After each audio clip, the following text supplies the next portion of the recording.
哎，Kim 姐，你知道10月10号是什么日子吗？10 shopping 的好日子。错，是世界心理健康日啊，主要是提醒大家呢，心情的健康跟我们身体健康是一样的重要哦。原来如此，对啊，因为现代人呢压力是很大的，尤其是有一群人呐，他们天天默默的付出，却往往被忽略，他们就是照顾他人的看护者。没错，那他们是每一天呢帮别人呢打点呢吃喝拉撒安排复健常常跑医院身心也是很疲惫啊。对，所以今天这一集呢，我们特别想说，看护者，你辛苦了。是，那我们也会一起讨论如何照顾他们的心理健康。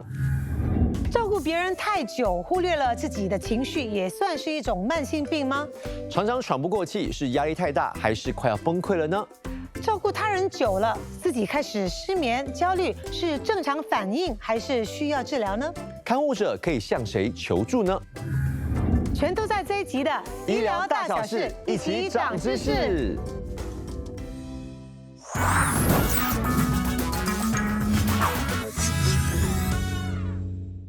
看护者呢，一直都是在默默的付出，是，然后呢，往往会把自己的需求排在最后面，这样子呢，长时间下来啊，压力就会爆表。没错，因为很多看护者常会把这个没事放在嘴边嘛，也不把问题说出来，久而久之啊，这样一直压抑情绪是会出问题。所以今天的就要来好好的聊一聊。好，马上欢迎精神及心理专科林文龙医生，以及我们2位艺人嘉宾，欢迎洪仁大哥以及王玉香，欢迎。欢迎，来有请。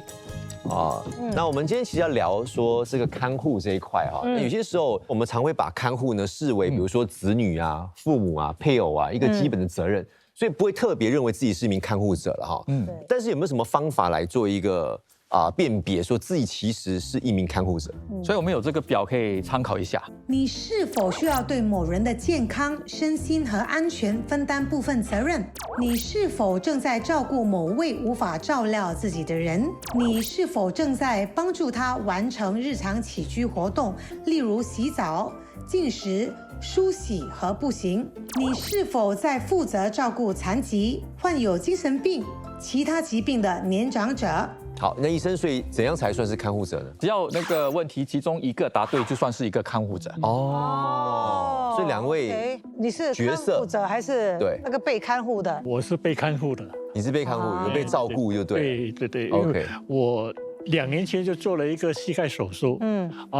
这个脚呢做完了以后呢肿得很大。OK， 大概有2个月不能够走路。OK， 尤其是一开始的时候，那脚踩到地上都会痛。所以去洗手间啊，或者是要洗澡啊，或者是出门啊，都要人家看过。OK，所以那2个月谁是你的看护者？我太太配偶。哇，真的很。但是外人看来不会觉得他是看护者，会觉得他的太太理所当然的。对，感觉是理所当然的。是 OK， 那玉香呢？我每一题都是。每一题都打勾啦。对，每一题都打勾。OK， 我爸中风。妈妈年纪大了，就体力也不是很好。多长时间了？我爸中风有10几年了。我妈是最近身体比较差一点。OK， 所以你照顾到什么的程度呢？冲凉、刷牙、梳洗，什么都做掉。哇，那真的就是你一个人，等于他们的生活起居都是你包。都是我一个人在做。对，我觉得你当时这样子做的时候，在照顾你家人的时候，你没有想到自己是看护者，你觉得我是女儿，根本没有想过，说自己是一个看护者，就是尽女儿的责任。对。所以想要请问林医生到你的诊所去求诊的病人有没有很多看护者呢？他们不会以自己是一位看护者，我是看护者一个那个讲法来看医生啦。大多数是因为他们长期疲惫，然后情绪低落，或者是说睡眠上有一些障碍所以才会来寻求帮助的。那在临床上，我们常常是会通过一些访谈，然后才知道原来他们其实是看护者，那个压力的来源是来自看护他们身边的一些人嘛。对那我就曾经有一个职员女士他白天就要工作，然后晚上又要照顾患上失智症的妈妈，所以早上的时候工作的时候他又很担心妈妈，然后晚上又不能够好好照顾，又要工作，对，所以渐渐的他就开始有一些焦虑的状况，可是他就觉得可能自己只是累嘛，对可是其实已经有很严重的焦虑症、睡眠障碍了。OK， 那往往这些看护者就是这样子他们就不会照顾到自己的身心，等到真的很严重。很疲惫了才会来寻求帮助。可是很多时候这些正式的疾病出现之前呢，其实他们就有一个叫做看护者倦怠 （caregiver burnout），或者是同情心疲乏 （compassion fatigue） 的现象啦。它其实不是一个正式的精神疾病，对，它只是一个初期的表现，对，它只是一个初期，而且是一种就是说患者在高压的情况下照顾病人产生的一个心理和情绪的那个耗竭，看护者可能会感到精疲力尽啊，情绪麻木啊，然后很多时候甚至会觉得，哎呀，对那个病人越来越冷淡，产生一个距离，或者是说很内疚。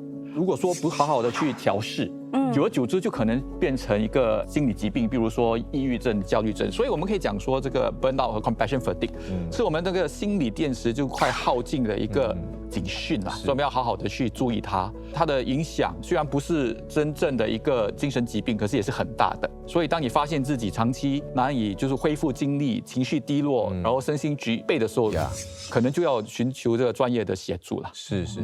那有些人是可能一有压力就会失眠，对不对？对，这个要怎么去改善？一般上来讲，我们是希望先用那个非药物治疗为主啦。OK， 所以就有一个叫做 CBTI， 它就是一个专门为失眠定制的一个认知行为治疗法，那是一个国际就是指标的一个第一推荐啦。OK， 除此之外呢，我还是建议就是每周要固定的去运动，一个星期可能3次，1次20分钟，其实快步就行了。有运动的话，就可以调节我们的昼夜节律和释放大脑的脑内啡了。OK 然后当然我们要注重睡眠卫生，例如说每天有固定的时间起身，不要在床上翻来覆去啊。如果说你在床上翻了个15-20分钟，不要再躺可能去别的房间看一下电视，看一下书，听一下音乐，然后给自己调试一下，转移视线，不要去想睡眠的问题。对，那当你觉得嗜睡的时候，想睡的时候，把睡眠带到床上去。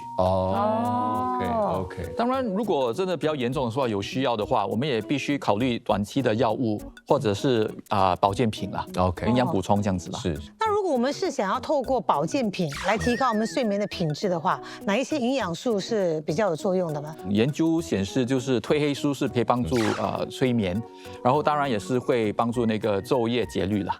circadian rhythm。当然，在选择保健品，一定要特别注意，比如说它的营养成分啊。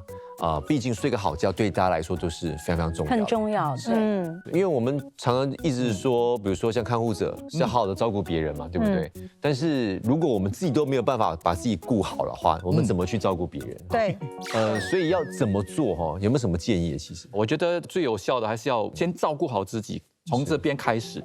才会有力量去照顾好那个病人嘛。是，那打好自己的那个基础其实是很重要的，所以要保持良好的一个休息和饮食，每天至少要安排30分钟属于自己的一些活动啊、时间啊。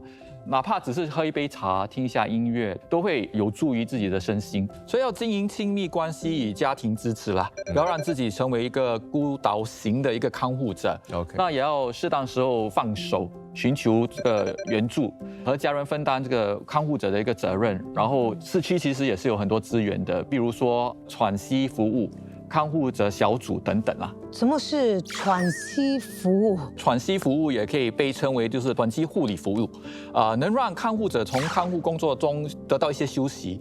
这可能是日间中心啊，那病患逗留几个小时，也可能好几个星期，这样子那个看护者也可以去旅行一下啊。然后许多政府和社会机构都有提供这个服务啦。最后了，全部做了才是去照顾好看护者的技巧本身啦。但很多人反过来他们是拼了命去研究怎么照顾病人，却忽略了谁在照顾看护者这一块。我常跟病人的家属讲啦，你的角色不是牺牲自己，而是要持续照亮对方的那盏灯。只有你灯不灭的时候，你才可以照得到别人。其实讲真的，刚开始的时候，就好像医生讲的说放不下，就算是我的哥哥说，我过来帮忙，我还是不行。我就是会担心，反正就是怕你们漏掉这个啦，不会弄那个啦。后来我哥有劝我，他说你要放下，你不放下的话，你自己会很辛苦。你变成 no life。所以慢慢的，我就会调好我的这个心态，放下。然后家人的支持很重要。就是你不是孤独一个人在照顾你父母。没错。那浩仁大哥呢？当时你太太照顾你的时候，他有安排自己的时间吗？他之前呢，每天都会去晨运啦，去楼下走啊，公园走。那么我那段时间的时候，他就在家里，在我面前走来走去，换那个场景哎。对，因为他看顾我嘛，所以他没有办法下楼下去了。OK。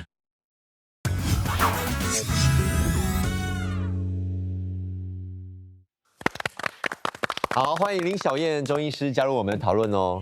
请问林医师啊，在看诊的经验当中呢，有没有遇过一些看护者来求诊呢？一般上来我们诊所的都是以女性比较居多，那他们是比较多，例如说是太太或者是女儿来求诊的时候，表现的症状是肌肉的僵硬疼痛，或者是处于一种长期疲劳的一个状态。然后他们来诊所，不管可能是需要中药的治疗或者针灸、拔罐、刮痧，但是因为它是一个长期慢性的疾病，所以是过后的询问之后才知道，原来他们是看护者。一般来说啦，看护者他们会面临什么样的挑战？这些看护者他们非常的伟大，无私的奉献，以这些看护对象为生活的重心，然后就完全的就忽略了自身存在的意义。他们长期处于一种焦虑、紧张、担忧的一个状态，身体消耗得非常的快，然后就产生了一系列的慢性疾病。第一个就是消耗过度，你的正气就会虚弱，那这样子他们就会反复的一直出现感冒啊、咳嗽的症状，然后也会出现一系列的敏感的体质，比如说鼻子敏感、皮肤敏感等等。在饮食方面，因为吃不定时，吃饭的时候狼吞虎咽，要不然就是剩菜就是剩饭，所以就会导致胃肠功能的紊乱，所以就会见到，例如说肚子胀啦、胃痛啦，还有胃酸打嗝这一组的症状。长期处于一种焦虑紧张的一个状态，所以就是情志失调不和，这样子非常容易的损伤他们的内脏的精气，引发气血失和，所以就引发出了一组的身心疾病的问题。那在这边跟大家讲解一下中医的七情，它指的是思、恐、惊、喜、怒、忧、悲。如果大家就是长期的处于一种紧张、焦虑、抑郁或者是生气的一个状态，那您就会影响到您的肝的疏泄的功能。OK， 所以肝气会郁结，或者是肝火上亢，你就会出现，例如说头痛、头胀、耳堵、耳鸣，或者是胁痛、口苦这一类的症状。另外一个呢，就是我们所谓的过劳，我们分为两组，一个是体力过劳，另外一个就是心力过劳。体力过劳就是大家需要长期的搀扶或者是搬动这些看护对象。那特别是看护对象是属于比较体格比较偏大的，那更会耗伤你的气血。所以这个就会引发您的筋骨损伤，然后就很容易的身体就是肌肉僵硬疼痛，就很容易就是拉伤他们的身体。玉香有没有怎样的一个身体的情况是比较明显的？背部，我是因为搀扶，因为我爸中风嘛所以每天就是要扶他，帮他厕所啦、洗澡啦、上下床啦，还有一点就是每天跟他换尿布因为你都要这样子跟他弯腰什么，弯腰跟他放呀，所以久而久之就是背部会比较，就背部会比较严重。是，那除了身体方面的劳损哈，在睡眠方面有障碍是会常见吗？基本上没有一个看护者是可以安稳入睡的。因为在白天的时候劳心劳力，所以就是损伤了他们的心气、心神。所以到了晚上，他们想要睡也没办法入眠。对，所以就是出现了易醒、多梦的一些症状。身体的肌肉僵硬疼痛，即使你晚上怎么躺，你都没办法躺到一个舒适的姿势。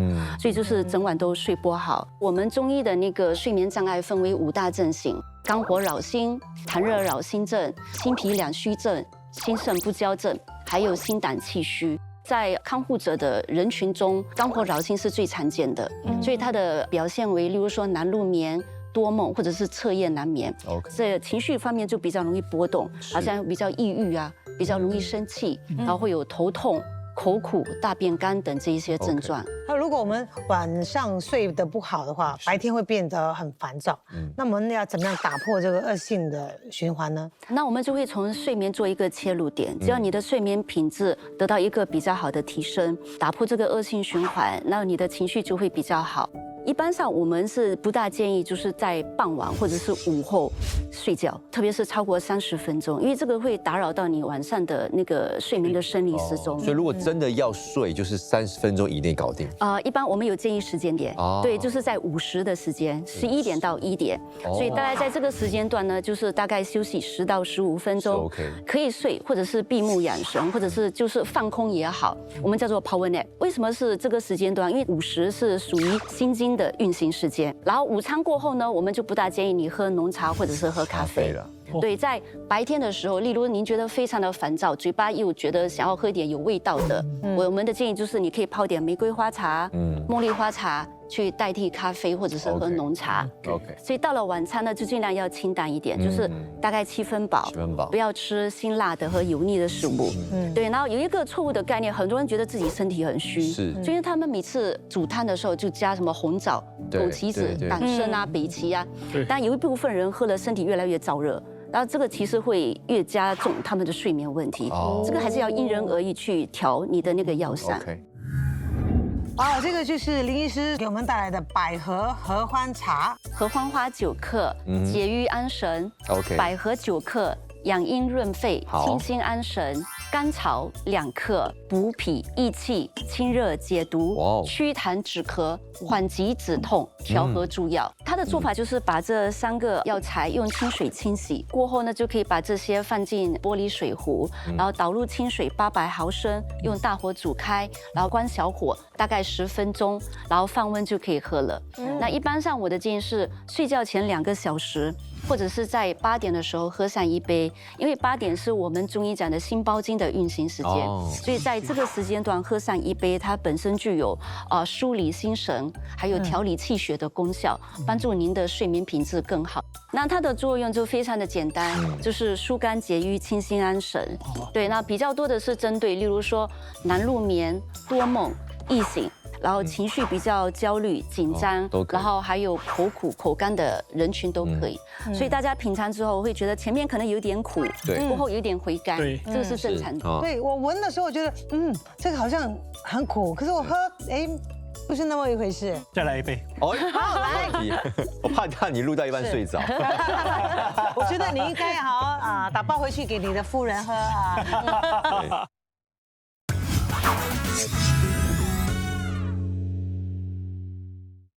李医生，我觉得这个看护者的压力来源是很多时候都是跟病患相处很有关系，因为他们常常就是要面对这些病患因为他病痛而产生的一些行为的问题。所以当看护者碰到这样的情形的时候，应该怎么办呢？从一个专业的角度来讲呢，我们会建议就是看护者就练习3个步骤。第一个步骤当然我们要保持冷静嘛，首先要稳定自己的情绪。那你情绪稳定的时候，你才可以安抚到那个病患。那第二呢，就是要察觉他背后不能说出来的一个需要所以我们要花一点时间去了解他到底是哪里出现了一个问题。病人不是只是发脾气，而是他在要求你的关注、你的支持所以他在这个无助当中呢，他可能不大会说我现在很痛，但是会通过焦躁拒绝合作来表达他的那个疼痛啦。玉香很厉害这么多年，你跟父亲或者母亲之间有一些沟通上有吵过架吗？我爸中风之后，他不懂得表达，他听得懂，但是当他要表达的，他讲不出来。对。刚开始的时候我很辛苦，因为我根本不知道他要做什么。可是你误解了他会发脾气吗？会，他会发脾气，可是他不会大喊大叫，他也不会骂人，他只是不耐烦，他就不耐烦就，他就不睬我了。医生也是有提到嘛，有一个叫做同理心好奇那要怎么样去防止你会有这样的一个情形产生？要维持看护工作与情感方面的一个心理边界了，不要过度的投入。然后经常性的去进行一些放轻松的活动，比如说呼吸法正念等等冥想这些。那要与别人交流感受，不要自己一个人孤独面对，要去讲。